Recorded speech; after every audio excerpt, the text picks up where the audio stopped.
میں آج chief minister Sindh بیٹھے ہیں، میں یہ بھی آپ کو کہوں گا کہ اس کو ریکنسیڈر کریں۔ جو ہم یہ بنڈل آئلینڈ کا پروجیکٹ ہے، اس سے سارا فائدہ سندھ کو ہے، پروفٹ سندھ کو ہے، نوکریاں سندھ کو ملیں گی، کراچی کے اوپر سے پریشر اترے گا، کیونکہ کراچی اگر اسی طرح پھیلتا گیا تو بہت مشکل ہے اتنے زیادہ کراچی کو ساری یوٹیلیٹیز پرووائڈ کرنی۔ جتنا جتنا شہر پھیلتا جائے گا اتنا اتنا مشکل ہوتا جاتا ہے۔ اور یہ سارے دنیا کے جو، اگر آپ نیو یارک کو بھی دیکھ لیں تو وہ جب اسپیس جب پھیل نہیں سکتا تو اوپر جاتا ہے شہر۔ تو ہمیں ایک بہت ضروری ہے، جس طرح ہم نے لاہور کو بچانے کے لیے کیا ہے، راوی سٹی جو لاہور کی بن رہی ہے وہ لاہور کو بچانے کے لیے ہے، کیونکہ لاہور بھی پھیلتا جا رہا ہے اور پریشر اس کے اوپر اتنا، کیونکہ آبادی بڑھ رہی ہے ہماری، شہروں پہ اتنا پریشر ہے کہ ابھی سے ہم نے آگے پلاننگ نہ کی تو شہر یہ انسسٹینیبل ہو جائیں گے۔ ان کے لیے جو پرابلمز اب کراچی میں آپ فیس کر رہے ہیں، کیونکہ کراچی تیزی سے بڑھ گیا ہے، یہ جب تک کہ ابھی سے پلان نہ کریں کہ ہم نے کدھر اس کو رنگ فینس کرنا ہے، کدھر ہم نے کون سے علاقے اوپر لے کے جانے ہیں، جب تک ابھی سے پلاننگ نہیں ہوگی تو کراچی کوئی گورنمنٹ اس کو صحیح معنی میں فیسلٹیز نہیں دے سکے گی۔ اور اس کے علاوہ جو سب سے بڑا ہمارا جو پاکستان کا فائدہ ہے کہ بنڈل آئلینڈ یہ جو ہمارا پروجیکٹ ہے، اس میں بڑی باہر سے انویسٹمنٹ آ رہی ہے، لوگ تیار ہیں باہر سے پیسے لانے کے لیے پاکستان میں، اور جو سب سے بڑا پاکستان کا اثاثہ ہے وہ اوورسیز پاکستانی ہے۔ ان کے پاس کیپٹل پڑا ہے، ڈالرز پڑے ہیں، جس کی پاکستان کو ضرورت ہے تاکہ ہماری کرنسی کو سٹیبلائز ہم کریں۔ جب تک ہمارے ریزروز اور اوپر نہیں جاتے، جب تک ہماری ایکسپورٹس نہیں بڑھتی، جب تک وہ بیچ میں ٹائم فریم ہے، تو ہمیں ضرورت ہے کہ کسی طرح ہم اوورسیز پاکستانیز کے ڈالرز لے کے آئیں پاکستان میں، اور وہ ہماری کرنسی سٹیبلائز کرے گی۔ اور اس وقت جو دونوں انشاءاللہ جو لاہور جو راوی سٹی ہے، اس میں بھی باہر سے پیسہ آئے گا جیسے وہ پروجیکٹ اور اس سٹیج پہ پہنچ گیا، اور اس میں سب سے زیادہ یہ فیزیبل پروجیکٹ ہے، اس میں بہت پیسہ آئے گا اور بڑی پارٹیز انٹرسٹڈ ہیں باہر سے،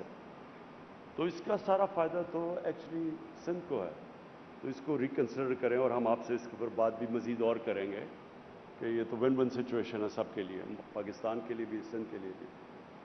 میں کراچی میں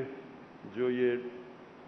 سیلاب سے جو مسئلے آئے تھے پچھلے سال، جس کی وجہ سے کراچی ٹرانسفارمیشن پلان بنا تھا،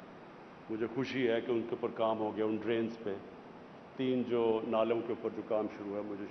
اچھا لگا کہ ہم نے اپنا، لوگ